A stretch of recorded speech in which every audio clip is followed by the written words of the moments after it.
He is the MVP, reigning MVP of the National Football League, getting set to take on the Lions on Monday Night Football to wrap up week number 2. He is none other than Aaron Rodgers. How are you, Aaron? Hey, good. Thanks for having me on. Thanks for being on here. How's everything with you these days? Everything going all right with you these days? Other than the, disappointing week 1, things have been really good. Excellent, fantastic. Because I've been waiting to talk to you for some time. It's been too long. It's been a few months since we have talked, and a lot has gone on with you. I don't know if you're aware of that, Aaron. No, not really. I mean, there's no Game of Thrones to talk about. So there's no Game of. So what are you watching these days then? What are you watching? I'm anxiously awaiting season 3 of the Afterlife. Okay. I'm enjoying the heck out of Ted Lasso. How great is that? Right. And that's amazing. It's spectacular. And as is normal during training camp, it's probably the most tennis I ever watch. I enjoy the nighttime watching the U.S. Open. It just finished up, but even without the Williams sisters and Fed and Rafa, it was a good tournament. Well, I got to tell you, Emmaradicano, her story is one of my favorite sports stories in the history of sports stories. That you go from... It's amazing. It's incredible. That you go from, hey, I'm just happy to be here. I'm going to try and qualify for the U.S. Open and then win it at age 18. That is all kinds of awesome, the whole story. And I don't think she lost a set, did she? No, she did not. The last time she had lost a set, I think, was at an event in July. That's about it. And then she showed up and she qualified and she made it. And it's just, I'll be honest, man. I told my kids, this is the power of belief in yourself. This is the true story. Power of belief in yourself. Fact. Yeah, and let's not overlook her opponent either. I mean, I think she was, 19? 19. I know. Yeah. Right. And barely in the top 100 and made it and beat, I think, 3 major winners on the way to the finals or something like that? Unbelievable. And then just the way they comported themselves, that's pretty cool. So that's what you were watching when you were just done practicing, getting ready for films? When I had some time, I enjoyed watching. Right. I mean, I like the early rounds, too. There's a lot of, right. unknowns and up-and-comers, much like those 2 teenage girls. Right. Fun to watch. And Ted Lasso is so much fun, too, because of how positive it is and the positivity of it. And the believe sign, but Roy Kent is my favorite character in that entire series. He's amazing. That's what we need on football sports talk. Roy Kent. I mean, that's exactly what we need. That would be Roy Kent just basically calling BS on everybody, But there are some shows on sports TV that come pretty damn close to it. Yeah, but they don't have a Roy Kent. I think I could be the Roy Kent. I don't think anybody would want me to, but I think there's a few of us that could do that. How was Jeopardy? How was that? It was a blast, absolute blast. I had so much fun. I mean, just being around that environment and being on the stage that Alex shined on for more than 3 decades, more than 3.5 decades.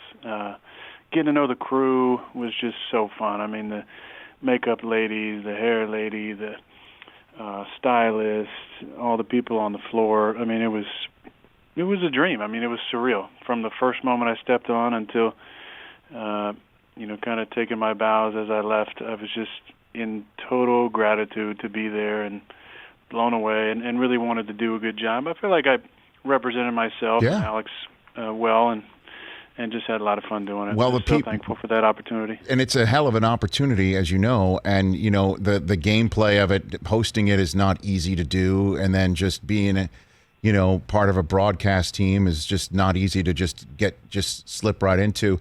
And then you get stuff snapped off at you like that guy who responded to an answer like he was Cliff on Cheers, right, where he just blew the answer and he just basically made a comment about the NFC Championship game. That was a nice curveball snapped your way.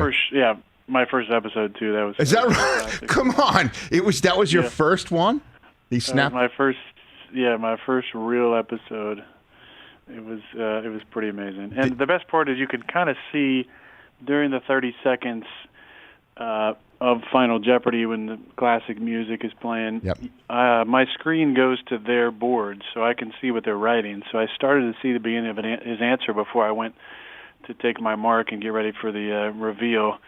and I could tell it was going in that direction. I didn't want to see anymore because I wanted to have a natural reaction. I didn't want to plan, but I was thinking he was probably going to go in that direction. So once I started seeing him write something, I was like, oh, okay, I got to get to my spot so I can have just a real authentic reaction to whatever he put down, because I know it's going to be some sort of joke about something. Packers fans are everywhere, are they not, Aaron Rodgers? They're absolutely everywhere. All right, so let's just get into a couple of questions that I want to ask you, because, man, I was wondering it. I don't know if you're aware, everyone was talking about you literally for every day, from pretty much April all the way through to the day that you did show up in Green Bay. Was there a time where it was true, when all the reporting, that you were definitely done playing in Green Bay? You thought in your head, I am done. I am not going back there, because that's the way it was described for a while, Aaron. No, I mean, I think that's definitely an exaggeration. I think there were many things I was hoping were going to adjust moving forward, but I never closed the door on returning completely, just like I didn't close the door on retiring. I think I wanted to leave all options open. I wanted to handle things in private. Now, obviously, because of who I am and the nature of our relationship, I knew it couldn't be completely quiet. There were other factors involved, and people with agendas involved as well. So I knew, but I just didn't want to. I don't want to comment publicly, because I didn't want to trash the team that I'd played for 16 years. I have so much love and affection for this area. And so many members of the organization. I just felt like that was the right thing to do. Now, that probably bothered some people, because people thought maybe I could have shut things down if I just said something. And I thought many times about doing that, but every time I thought maybe this is the right time, it just felt intuitively that it was too much emotion wrapped up in it, and it wasn't the right time, and I needed to wait. And I feel like it was the right decision ultimately. And, I was excited to be back, and excited to be back with the guys, and also resolute about, wanting to be a part of change going forward, and wanting things to be different. What is the change that you received that allowed you to say, okay, let's do this? What was that? Well, what is it? I mean, I think there's nothing necessarily that can be stamped on a piece of paper. It's more trust. Trust and hope can be beautiful things. They can also lead to despair and frustration as well.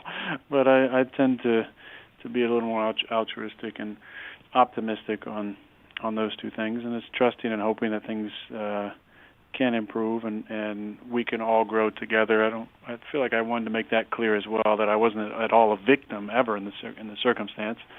I'm fortunate to have played for so long and been paid so well for so long. Just want to be a part of things, continuing to grow and get better in my time here. And it's just trusting that we can all grow and communicate better and do things in ways that can continue to find ways to honor our current players, former players, and restore dignity to those guys who deserve it. And so have you, Aaron Rodgers here on the Mercedes-Benz Vans phone line on the Rich Eisen Show, have you seen something already? Has there been a change already that you can maybe point to in a concrete way that okay, this is what I was talking about. This is why I wanted to have my say with the front office in a certain manner? I mean, the communication has definitely been better. Okay. And that was from kind of the first day I got back. The communication, I think, has been a lot better. Being involved in conversations that directly affect my job. That was basically what I was saying. I wanted things to change in that manner, and I feel like I've been a part of a lot of conversations that directly impact my job. So,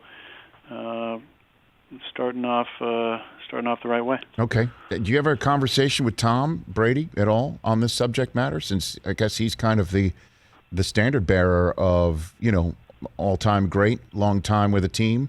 Figuring out what needs to be done for him personally as well with the team that maybe he's thinking about or sticking with. Did you maybe even at any point off camera, off mic in Montana, which was beautiful, by the way. And by the way, congratulations on sticking it to Phil. My gosh, when he's just chirping at you. But did you have any conversations with another 12 on this subject matter at any point in time? I mean, we definitely had conversations before and after we were mic'd up.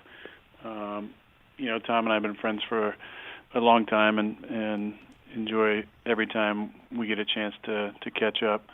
But look, I think I know pretty much what went on, with him down there.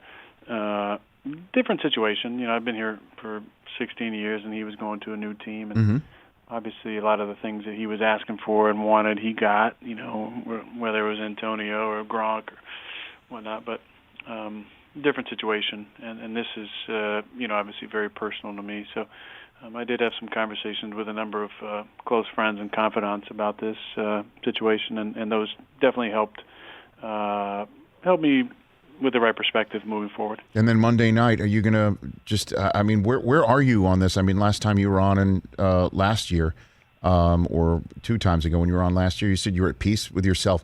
Are you going to, when you step out Monday night, Lions, Lambeau Field, look around, like soak it in? Like this may be one of the last times you do it? I mean, how are you going about your business on all of this? Definitely soak it in. Not thinking about that this could be my last home Monday night game or any of those things.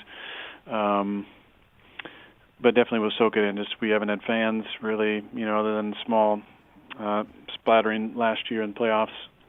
So it'll be nice to be back home, to hear that crowd noise, and in a game that matters. Monday Night Football, a good chance to respond after a rough first week. So that's what I will take in. But there's nothing like that first kind of run out on the field and pregame, and then the first time we have the ball on offense, it's just, you jog on the field, you hear the roar of the crowd start to come up, and it just, your whole body starts tingling, the hairs on your arm are standing up, and it's something special. You just can't replicate that. No, you can't. It's a cathedral, man. It's a cathedral, and there's so many fans that thought, honestly, that you, like you're. It's funny. I mean, it's not funny, but it's kind of crazy. I've been saying on NFL Network that you're back, even though you never left. And there may be a lot of fans who thought that you're going to hear from them Monday night, that you're going to hear it, that they thought that they would never see you come out of that tunnel in that uniform again. Well, and I look forward to feeling that. There's been some amazing moments over the years, jogging on and off that field that will always, stick with me. And I hope we got a couple more this season. All right, Aaron Rodgers, I greatly appreciate it. I'd love to talk to you throughout the season. I always appreciate our chats. Whenever you do decide to hang it up, whatever you want to do, I hope it is being the Roy Kent of sports television. My God, I hope that's your choice. When it comes down to it. That would be fun, man. Big Roy Kent fan. And in the meantime, Aaron, I'll invite you. Do you want to do a once a week thing? Maybe Tuesdays on this show, Aaron? What do you want to do? Call every week? Check my schedule. Let me see. I don't know what you're doing on Tuesdays, but if you want to just every week, call in. You could just sit wherever you want, brick wall behind you. I'm just throwing that out there. And see, chop it up. Just throwing it out there. Yeah, I'll get back to you. I'll circle back with you. Let me know. Okay. You take care of yourself, Aaron Rodgers. You're the best. All right, Rich. Thank you, man. That's Aaron Rodgers right here. Monday Night Football taking on the Detroit Lions. End week 2.